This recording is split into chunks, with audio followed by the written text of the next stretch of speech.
প্রিয় শিক্ষার্থীরা কেমন আছেন? আশা করি সকলে ভালো আছেন। আজকে আমি আপনাদের সাথে আলোচনা করব অনার্স দ্বিতীয় বর্ষের পরিবেশ রসায়নের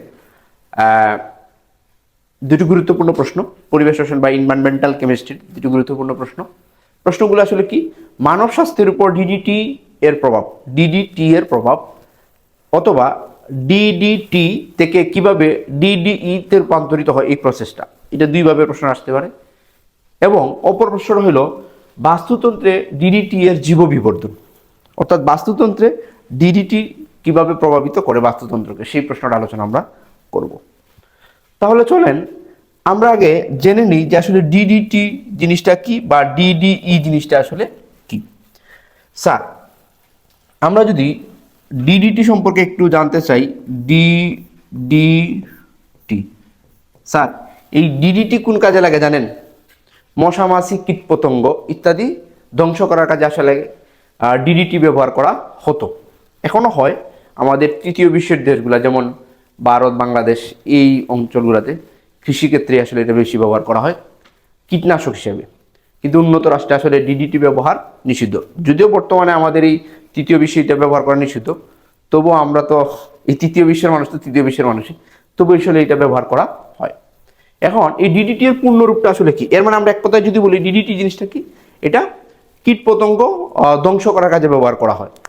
তবে এখন এটা নিষিদ্ধ বা অনুৎসাহিত করা হচ্ছে কেন, যে বা নিরুৎসাহিত করা হচ্ছে কেন, যে এই ডিডিটি দেখা গেছে যে ব্যবহার করলে এটা আমার মানব স্বাস্থ্যের উপর বিরূপ প্রভাব সৃষ্টি করে, ক্ষতিকর প্রভাব ফেলে, তাই এটার ব্যবহার এখন নিরুৎসাহিত করা হয় বা নিষিদ্ধ করা হচ্ছে। এই ডিডিটি এর পূর্ণরূপটা আসলে কি? ডিডিটি এর পূর্ণরূপ হইল ডাইক্লোরোডাইফিনাইল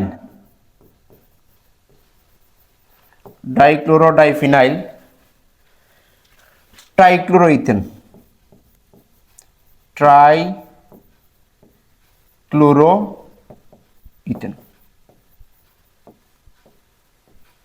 ওকে স্যার, ডাইক্লোরোডাইফিনাইল ট্রাইক্লোরোইথেন। আপনারা আপনাদের অনেক বন্ধু বান্ধব দেখবেন যে পরিবেশ রসায়ন মানে আমরা মনে করি যে মুখস্থ করে পড়া, পরীক্ষার আগে কেউ কেউ মুখস্থ করে, কিন্তু এই প্রশ্ন উত্তর যখন তারা লিখতে যায় দেখবেন এটা মুখস্থ করতে গিয়ে ভুলভাল লিখছে। পরিবেশ রসায়নে যে আসলে বা এনভায়রনমেন্টাল কেমিস্ট্রি যে বুঝে বুঝে পড়ার কিছু আছে, সেই জিনিসটা আসলে আমরা ক্লাসটা মনোযোগ সহকারে করলে আসলে বুঝতে পারবেন। তো ডিডিটি হইল ডাইক্লোরোডাইফিনাইল ট্রাইক্লোরোইথেন। এখন আপনার কাছে মনে হতে স্যার এই জিনিসটা আসলে কি, আমি তো কেমিস্ট্রি স্টুডেন্ট, আমি নন মেজর কেমিস্ট্রিতে পড়তেছি, তা আমি এটা আসলে কিভাবে মনে রাখবো?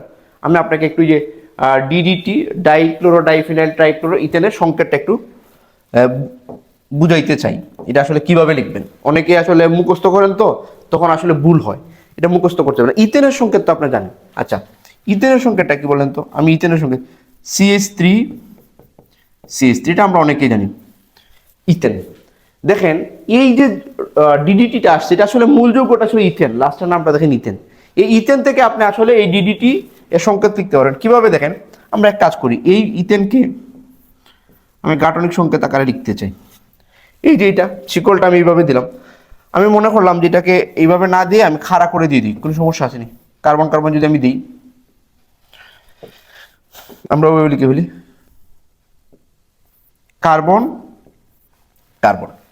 আচ্ছা স্যার, এখন সেটাকে বলছে কি ইথেন, আমরা যদি এটা গাঠনিক সংকেত আকারে লিখি, বেকেন, আপনি এই ডিডিটি এর সংকেত কিভাবে মনে রাখবেন? মুখস্থ করতে যাবেন না, মুখস্থ করলে অবশ্যই ভুল হবে স্যার। এই তো ইথেন। এখন আপনাকে বলছে ডাইক্লোরোডাইফিনাইল ডাইক্লোরোডাইফিনাইল। আপনি এক কাজ করেন, এই হাইড্রোজেন সরাই ফেলেন, এই হাইড্রোজেন সরাই ফেলেন। আমার এই জায়গায় কাজ কি, এই হাইড্রোজেন আমি সরাবো। ওকে, এখন আমাকে বলছে ডাইফিনাইল ডাইক্লোরো, এই জায়গায় একটা ফিনাইল। ফিনাইল কি বেনজিন বলয় থেকে একটা হাইড্রোজেন অপসারিত হলে, এই যে স্যার এই হলো ফিনাইল। এখন ক্লোরো, আবার ডাইক্লোরো, তো এই জায়গায় একটা ক্লোরিন দিয়ে দিবেন। সেম কাজটাই আমরা আসলে এই জায়গায় আমরা করব। ফিনাইল,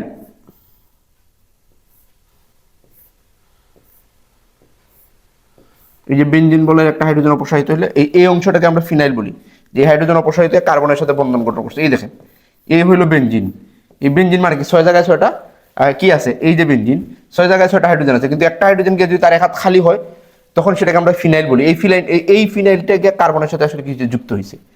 এখন এই জায়গায় কিন্তু বলছে ডাইক্লোরো ডাইফিনাইল, এই যে একটা ক্লোরিন, এই জায়গায় একটা ক্লোরিন, এই যে দেখেন ডাইক্লোরো ডাইফিনাইল, তারপরে কি ট্রাইক্লোরো ইথেন। এই যে ট্রাই মানে তিন, ট্রাই মানে কি তিন, এই তিনটা হাইড্রোজেন সরাই আপনি তিনটা ক্লোরিন দিয়ে দেন, সিএল সিএল সিএল। বুঝতে পারছেন স্যার? এই যে দেখেন ডাইক্লোরো, এটা অনেক সময় আমরা আসলে এই যে ক্লোরিনটা আছে প্যারা অবস্থানে আছে, প্যারার অর্থ এবং প্যারা এটা আপনারা জৈব যৌগে নিশ্চয়ই পড়ছেন। এই জায়গায় মনে করেন একটা সিএস3 ধরলাম টলুইন, এই যে এটা 1 নাম্বার কার্বন, এটা 2, এটা 3, এটা 4, এটা 5, এটা 6, তখন কি হয় এই 2 এবং 6 এর নাম হয় অর্থ, 3 এবং 5 এর নাম হয় জৈব যৌগের অংশ আপনারা পড়ছেন, এটার নাম হয় মেটা, আর বিপরীত দিকে যে অংশটা থাকে এটা কি প্যারা। তো দেখেন এই যে কার্বন, এই কার্বনটা আছে, কার্বনের বিপরীত দিকে আছে ক্লোরিন, এই জন্য অনেক ক্ষেত্রে এটাকে প্যারা প্যারা ডাইক্লোরো বলা হয়, প্যারা প্যারা ডাইক্লোরো, ডাইফিনাইল ট্রাইক্লোরো ইথেন। আচ্ছা, তো আমরা প্যারা প্যারা না বললে নর্মালি বলে ফেলি যে ডাইক্লোরো ডাইফিনাইল ট্রাইক্লোরো ইথেন। এখন আপনি হাইড্রোজেনটা এইভাবে দিতে পারেন, অথবা এই হাইড্রোজেনটাকে এইভাবে না দিয়ে আপনি এই জায়গায় সিএইচ হিসেবে দিতে পারেন। এই হইল স্যার আপনার ডিডিটি। বুঝতে পারছি? এখন আসেন এই ডিডিটির কাজ কি, যে আমরা কীটনাশক হিসেবে জমিতে যখন ব্যবহার করি তখন এই ডিডিটি কি হয় জানেন, মাটিতে যে কি আছে ফাঙ্গাস বা ব্যাকটেরিয়া এগুলো দ্বারা আসলে বিয়োজিত হয় না, অর্থাৎ পলিথিনের মতো, পলিথিন কি মাটিতে দিলে পচে, অর্থাৎ যে পচনযোগ্য না, তখন যখন আমাদের দেহে এই ডিডিটিটা প্রবেশ করে তখন এই ডিডিটি আবার কি করে জানেন, ক্ষারীয় পরিবেশ পাইলে সে ডিডিইতে রূপান্তরিত হয়ে যায়। ডিডিটি দীর্ঘক্ষণ আমাদের শরীরে থাকলে এক সময় সেটা বেলিশ হয়ে যায়, কিন্তু তার থেকে সক্রিয় হইল ডিডিই। তখন এই ডিডিই কি করে চর্বিতে রূপান্তরিত হয়, আমাদের শরীরে চর্বি আছে, চর্বিতে রূপান্তরিত হয়ে দীর্ঘকাল এই জায়গায় অবস্থান করে, তখনই আমাদের শরীরে আসলে বিভিন্ন জীবাণু তৈরি হয়, অর্থাৎ ক্যান্সারের মতো কুশো তৈরি হইতে পারে। এই হইল আসলে মূল বিষয়টা।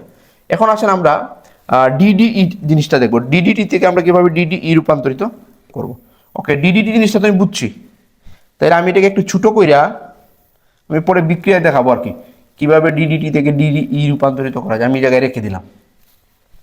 এখন বুঝছেন যে আমরা ইথেনটাকে কিভাবে ডাইক্লোরো ডাইফিনাইল ট্রাইক্লোরো ইথেন বানাই ফেলছি। চলেন এখন আসেন ডিডিই কি, ডিডিই স্যার ডিডিই এটা কি জানেন, এটা আসলে ইথিলিন টাইপের যৌগ। ইথিলিন কি, ওই যে ইথিনকে আমরা ইথিলিন বলি, CH2 ডবল বন্ড CH2, এই যে এই ধরনের একটা যৌগ। ইথেনের পরিবর্তে আসলে ইথিলিন হয়, তখন এটার পূর্ণরূপটা আসলে এটা dichloro diphenyl dichloro diphenyl dichloro diphenyl dichloro, এটা কিন্তু ট্রাইক্লোরো না, এই জায়গায় কিন্তু 3টা ক্লোরিন ছিল এই জন্য ট্রাই হয়েছিল, এই ক্ষেত্রে কিন্তু এটা আবার ডাইক্লোরো হবে, ডাইক্লোরো ইথিলিন, ডাইক্লোরো ইথিলিন, আমি নিচে লিখে ফেলি, জায়গায় একটু আছে, ডাইক্লোরো কি ইথিলিন, ডাইক্লোরো ইথিলিন একসাথে লিখবো আর কি। তো ডিডি হইলো এইটা। এখন এটার সংকেতটা কি, এখন আমরা এটা ওই যে প্রস্তুতিতে দেখাই ফেলবো না, সমস্যা নেই। ডিডিই থেকে কিভাবে ডিডিটি থেকে কিভাবে ডিই রূপান্তরিত করা যায় এবং সেই জিনিসটা আমি আপনাকে এখন দেখাই ফেলবো। আমরা যদি বিক্রিয়াটা একটু নিচে লিখি আমাদের জায়গার ইয়ের জন্য। ওকে স্যার, খেয়াল করেন এই যে ডিডিটিটা কি হয়, ক্ষারীয় পরিবেশ পাইলে অর্থাৎ বেস, এটাকে আসলে বলা হয় ডিহাইড্রোহেলোজিনেশন। ডিহাইড্রোহেলোজিনেশন, এখন বলবেন স্যার ডিহাইড্রোহেলোজিনেশন মানে কি, হাইড্রোজেনের লগে যখন হেলোজেন থাকবে, এই যে ডিহাইড্রোহেলোজিনেশন। আসলে এই যে ডিডিটি আছে স্যার, ডিডিটি, এই ডিডিটি থেকে একটা হাইড্রোজেন একটা ক্লোরিন অপসারিত হয়। এই যে হাইড্রোজেন আছে না, এই ক্লোরিন, আপনি এই জিনিসটা মনে রাখবেন, এটাকে আমরা ডিহাইড্রোহেলোজেন বসি। এই ক্লোরিন আর এই হাইড্রোজেন, এই জায়গায় আমার CH এর মধ্যে একটা হাইড্রোজেন আছে না, আছে তো, এই ক্লোরিন এবং হাইড্রোজেন, এই হাইড্রোজেন যখন অপসারিত হবে তখন তার এক হাত খালি হবে, তখন এই কার্বনের হাতটা, এবং এই ক্লোরিন যখন অপসারিত হবে তার এক হাত খালি হবে, তখন উপরের কার্বনের এক হাত ক্লোরিন ছেড়ে দিয়ে এক হাত খালি হইলো, আর নিচের কার্বন হাইড্রোজেন ছেড়ে এক হাত খালি হইলো, তখন তারা দুইজনে ডবল বন্ড গঠন করে ফেলে, তাই না? ইন্টারেস্টিং না ব্যাপারটা? আমার মনে হয় এই জায়গাটা যদি আমি একটু, এই যে হাইড্রোজেনটা, এই যে হাইড্রোজেন, এটাকে যদি আমি এই জায়গায় না দেখায় নিচের দিকে দেখাই, তাহলে মনে হয় আপনারা একটু ভালো করে বুঝবেন। এই যে এইরকমই থাকুক, সমস্যা নেই। এখন কি হবে? ডিহাইড্রো হ্যালোজিনেশন হবে। এই জায়গা থেকে যাবে হাইড্রোজেন, ওই জায়গা থেকে যাবে ক্লোরিন। তখন তাদের দুইজনের দুই হাত খালি হবে। ও ক্লোরিন ছেড়ে দিয়ে এক হাত খালি হয়েছে, ও হাইড্রোজেন ছেড়ে দিয়ে এক হাত খালি হয়েছে। তখন তারা নিজেদের মধ্যে হ্যান্ডশেক করে যেমন দ্বিবন্ধন গঠন করে ফেলবে। এই হইল আর কিছু না। তখন এই যৌগটার নাম হয়ে যাবে ডিডিই। ডিডিই। চলেন তাইলে আমরা এই যৌগটা একটু দেখি। আর কোনো পার্থক্য নাই। আমি চাইলে কিন্তু এটাকে এই যে কপি হইয়া আমি আলাদা করে লিখতেছি না। দেখেন আমি কিভাবে লিখি এটাকে। ডিডিটি আর ডিডিইর মধ্যে তেমন কোনো পার্থক্য নাই। আমি এই অংশটা উপরে নিয়ে নিই আমাদের।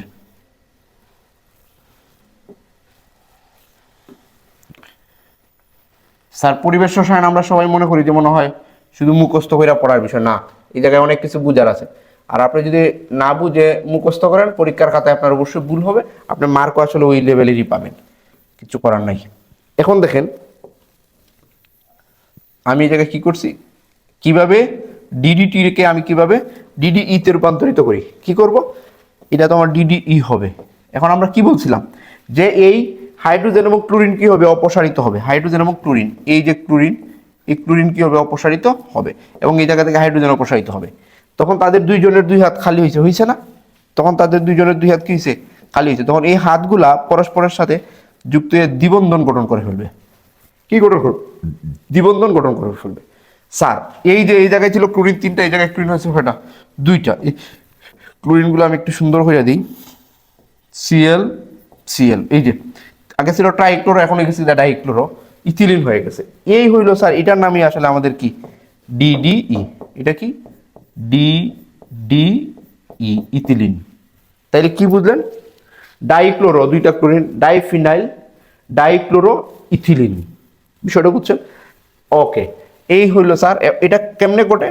এটা ক্ষারীয় মাধ্যমে, অর্থাৎ বেস ক্ষারীয় মাধ্যমে আসলে কি হয়? HCl এর অপসারণ ঘটে, ডিহাইড্রো হ্যালোজিনেশন। ক্ষারীয় মাধ্যমে, ক্ষারীয় মাধ্যম বলতে পটাশিয়াম হাইড্রোক্সাইড, সোডিয়াম হাইড্রোক্সাইড হইতে পারে। তখন কি হয়? এই হাইড্রোজেন আর হ্যালোজেনের অপসারণ ঘটে। এই জায়গায় আমি -HCl দিতে পারি, অথবা এটাকে আমি উৎপাদের দিকে প্লাস করে লিখতে পারি। এটা আপনারা নিশ্চয় অবগত আছে।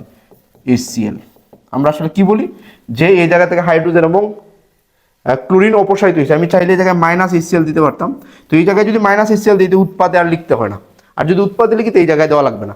অর্থাৎ ক্ষারীয় মাধ্যমে কি হবে? হাইড্রোজেন আর ক্লোরিন অপসারিত হয়ে ডিডিইতে রূপান্তরিত হবে।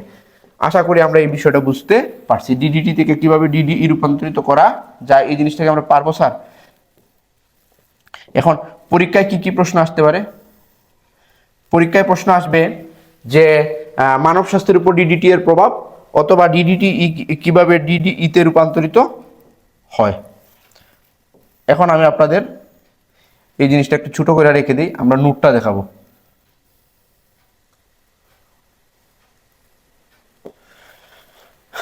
স্যার বুঝছেন নি পরিবেশ রসায়ন যে আসলে কি না মুখস্থ করার বিষয় না, বুঝে বুঝে পড়তে হবে। আর এনভায়রনমেন্টাল কেমিস্ট্রি আমাদের দেশে হয়তো ওই ধরনের আমরা চাহিদা নাই। আপনি উচ্চতর শিক্ষার জন্য যদি নিউজিল্যান্ড, অস্ট্রেলিয়া বা ইউরোপের কোনো দেশে যান, দেখবেন এনভায়রনমেন্টাল কেমিস্ট্রি খুব ডিমান্ডেবল একটা সাবজেক্ট। ওকে স্যার, এখন আসেন আমি আপনাদের ওই যে মানব স্বাস্থ্যের উপর ডিডিটি এর প্রভাব, এই যে নোটটা আমি দেখাবো। এই যে স্যার, এই প্রশ্নটা দুইভাবে আসতে পারে। একটা হলো মানব স্বাস্থ্যের উপর ডিডিটি এর প্রভাব, অথবা ডিডিটি থেকে কিভাবে ডিডিই রূপান্তরিত হয়। এখন চলেন আসলে আমরা এটা দেখি। মানব স্বাস্থ্যের উপর ডিডিটি এর ক্ষতিকর প্রভাব। পানিতে ডিকম্পোজার জীবের দ্বারা অবিশ্লেষ্য, এ কারণে ডিডিটি এর কিছু অংশ ক্ষারীয় পরিবেশে নিম্নরূপ প্রক্রিয়ায় অধিকতর সক্রিয় ডিডিইতে রূপান্তরিত হয়। এই জায়গায় ডিডিইতে রূপান্তরিত আর ডিকম্পোজার, এই দুইটা শব্দের অর্থ একটু বুঝেন কিনা? পানিতে যে পচনশীল যে অণুজীবগুলো আছে, ফাঙ্গাস বা ব্যাকটেরিয়া, পানিতে যে ফাঙ্গাস বা ব্যাকটেরিয়া আছে, তারাও আসলে কি করে না, ডিডিটিকে অবিশ্লেষ্য, মানে এটা নন বায়োডিগ্রেডেবল, এটাকে পচাইতে পারে না। এ কারণে ডিডিটি এর কিছু অংশ ক্ষারীয় পরিবেশে, মানে যদি সে সুযোগ পায়, ডিডিটি আর ডিডিটি রাখে না, সে যদি ক্ষারীয় পরিবেশ পায়, এই যে জায়গায় আসলে এই জায়গায় এইটা না লিখে নেবেন, বেজ, অর্থাৎ ক্ষারীয় পরিবেশে, বেজ মানে ক্ষারক, এই ক্ষারীয় পরিবেশে সে কি হয়, ডিডিটি না থেকে ডিডিই হয়ে যায়। আর এই ডিডিটি অপেক্ষা ডিডিই বেশি ক্রিয়াশীল এবং এই ক্রিয়ার মাধ্যমে আমাদের ক্ষতি করে। দেখেন এই প্রস্তুতি তো আমরা পারি, এই যে স্যার ওরা ক্লোরিন একটা ওই দিকে দিচ্ছে, আমি দিয়ে দিচ্ছি বাম দিকে, কোনো সমস্যা নেই। ওরা এই যে দেখেন এটা কি বলেন, ডাইক্লোরো, আমরা যে বলি ডাইক্লোরো ডাইফিনাইল ট্রাইক্লোরো ইথেন, এটা কি ডাইক্লোরো ডাইফিনাইল ডাইক্লোরো ইথিলিন, বুঝতে পারছেন? আশা করি নামকরণ এটা পারবেন। খাদ্যের সাথে মানুষের শরীরে প্রবিষ্ট ডিডিটি ধীরে ধীরে অপসারিত হলেও, মানে আমাদের শরীরে যদি ডিডিটি প্রবেশ করে তবে এটা একসময় খাদ্যের সাথে আস্তে আস্তে অপসারিত হয়ে যায়, কিন্তু ডিডিটি এর গৃহীত ডিডিই ওই যে কিছুটা ক্ষারীয় পরিবেশ পায় ডিডিই হয়ে গেছে, সে অপসারিত হয় না এবং স্থায়ীভাবে কোষে পুঞ্জীভূত থাকে।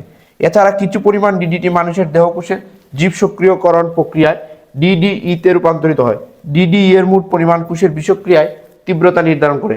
মানুষের দেহে এই পরিমাণ ডিডিটি এর একই বিষক্রিয়ায় মৃত্যু না হলে দীর্ঘদিন স্বল্প মাত্রার প্রকটে স্বাস্থ্যের খুব ক্ষতি হয়। মরাল অফ দ্য স্টোরিটা হলো ডিডিটি যদি আমাদের শরীরে যায় এক সময় সেটা কি হয়ে যায়, বিনাশ হয়ে যায় বা অপসারিত হয়ে যায়, কিন্তু এই ডিডিটি এর কিছু অংশ যে ক্ষারীয় পরিবেশে ডিডিইতে রূপান্তরিত হয়েছে সে কিন্তু সহজে কি হয় না, অপসারিত হয় না। ইভেন সেটা ওই যে জৈব দ্রাবকে দ্রবীভূত হয়, আমাদের চর্বিতে বা তেলের দ্রবীভূত হয়ে অনেকক্ষণ আমাদের দেহে থাকার সুযোগ পায়, তখনই আসলে আমাদের দেহে রোগ জীবাণু আক্রমণ হয়, ইভেন ক্যান্সারের মতো রোগ হইতে পারে। আশা করি আমরা এই প্রশ্ন উত্তর নিয়ে আমাদের আর কোনো ঝামেলা থাকার কথা না। ডিডিটি থেকে ডিডিই রূপান্তর অথবা মানব স্বাস্থ্যের উপর ডিডিটি এর প্রভাব, এটাই বেশি আসে আর কি, মানব স্বাস্থ্যের উপর ডিডিটি এর প্রভাব। স্যার আশা করি আমরা এই প্রশ্ন উত্তরটা পারবো। এখন আছেন বাস্তুতন্ত্রে ডিডিটি এর জীব বিবর্ধন, এটা মূল বেসিকটা বলে ফেলি, এটা আসলে বর্ণনামূলক একটা প্রশ্ন। বাস্তুতন্ত্রে ডিডিটি এর জীব বিবর্ধন মানে আস্তে আস্তে বাড়তে থাকে। বাস্তুতন্ত্র আসলে আমরা কি বুঝি, যে বাস্তুতন্ত্র একটা প্রধান উৎপাদক একটা উপাদান আছে, অর্থাৎ এককুশি যে প্রাণীগুলা বা উদ্ভিদগুলা আছে তারা কি করে সূর্যের আলোর কাজে লাগায় খাদ্য তৈরি করে, ওইগুলার খেয়ে খায় ওই যে জো প্লাঙ্কটন যেগুলা, ওই যে ছোট ছোট জলজ প্রাণী যেগুলো আছে, তখন এইগুলার ছোট মাছে খায়, ছোট মাছটা খায় বড় মাছটা খায় আমরা। এই যে উৎপাদকের মধ্যে কম পরিমাণে কি থাকে, ডিডিটি থাকে, পরে এটা থেকে আস্তে আস্তে আস্তে আমাদের শরীরে আস্তে আস্তে ডিডিটির পরিমাণটা কি বাড়তে থাকে, অর্থাৎ ওই যে উৎপাদক শ্রেণীতে কম ডিডিটি থাকে, আস্তে আস্তে এটা ক্রমান্বয়ে আমাদের শরীরে আস্তে আস্তে একটা হিউজ অ্যামাউন্ট ডিডিটি হয়ে যায়, তারপরে এই ডিডিটি আবার ডিডিইতে রূপান্তরিত হয়ে ক্ষতি সাধন করে। এই যে প্রসেস বাস্তুতন্ত্রে ডিডিটি এর জীব বিবর্ধন, আশা করি আমরা এর মূল প্রসেসটা আসলে বুঝাইতে পারছি। বাস্তুতন্ত্রের ডিডিটি আসলে আমি যে চারটা দিব এটা আসলে আমাদের মুখস্থের ব্যাপার, মূল থিমটা এরকম যে বাস্তুতন্ত্রে যে আমাদের কি থাকে, উৎপাদক থাকে, যে উদ্ভিদগুলা এককুশি এই যে এমিবা শৈবাল এগুলা, ওইগুলা কি করে খাদ্য সূর্যের উপস্থিত এসে খাদ্য তৈরি করতে পারে, এবং ওই উৎপাদকগুলা খাইয়া খেয়ে বেঁচে থাকে ওই জো প্লাঙ্কটনগুলা, অর্থাৎ এককুশি যে কি বলে জো প্লাঙ্কটনগুলো আছে, তখন ওইগুলার আবার খেয়ে খায় কীটপতঙ্গগুলো, এইগুলার খায় ছোট মাছ থেকে বড় মাছ থেকে আবার আমরাও খাই, তখন এই যে ডিডিটির পরিমাণ উৎপাদকে কম থাকে এবং ক্রমান্বয়ে ডিডিটি এর পরিমাণ বাড়তে থাকে, এইটাই আসলে জীব বিবর্ধন, ডিডিটি এর জীব বিবর্ধন। চলেন আমি আপনাদের ওই নোটটা দেখাই, আমরা যে জিনিসটা আপনাদের আমি দিব। ওকে স্যার,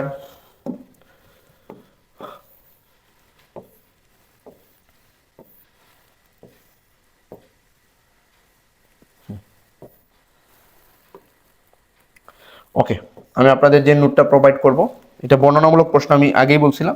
আমরা একটু চারটা দেখি।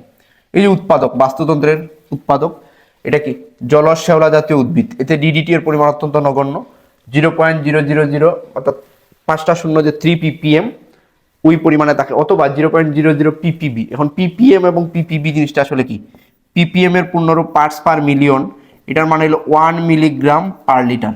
কোনো পদার্থের 1 লিটারে যদি 1 মিলিগ্রাম থাকে তখন এটাকে আমরা বলি 1 ppm। আবার ppb এটাকে আমরা বলি parts per billion, 1 microgram per litre, অর্থাৎ অত্যন্ত নগণ্য। এই যে ppm এবং ppb এর পূর্ণরূপ দেওয়া আছে।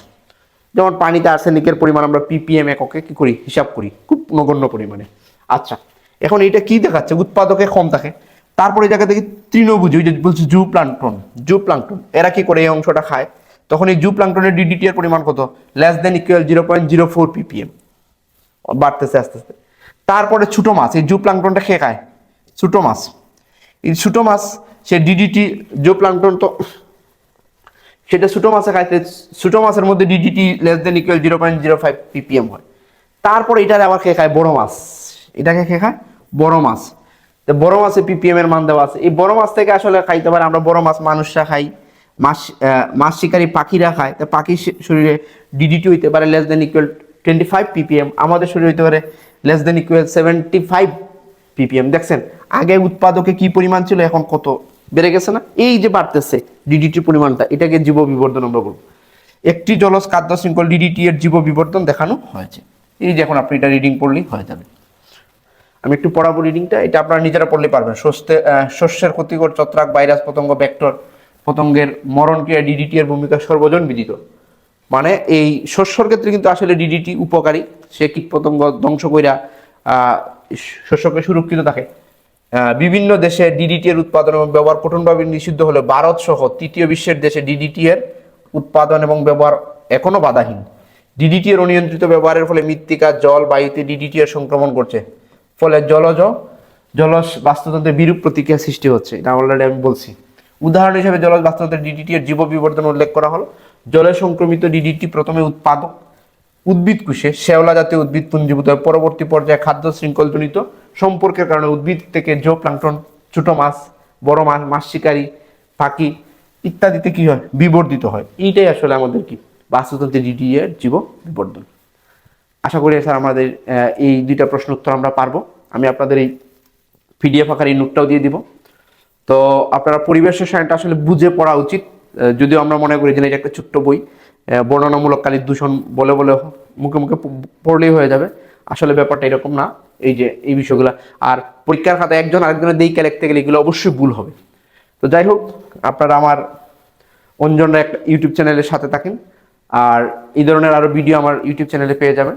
এবং আপনারা যারা আমাদের সাথে কোর্সে যুক্ত হতে চান, পাই ম্যাথ ক্লাব ওয়েবসাইট অথবা আমার স্ক্রিনে দেওয়া যে টিউটোরিয়াল পেজ অথবা আমার ইউটিউব চ্যানেল বা হোয়াটসঅ্যাপ নাম্বারে যোগাযোগ করতে পারেন। ধন্যবাদ সবাইকে, দেখা হবে পরবর্তী ক্লাসে।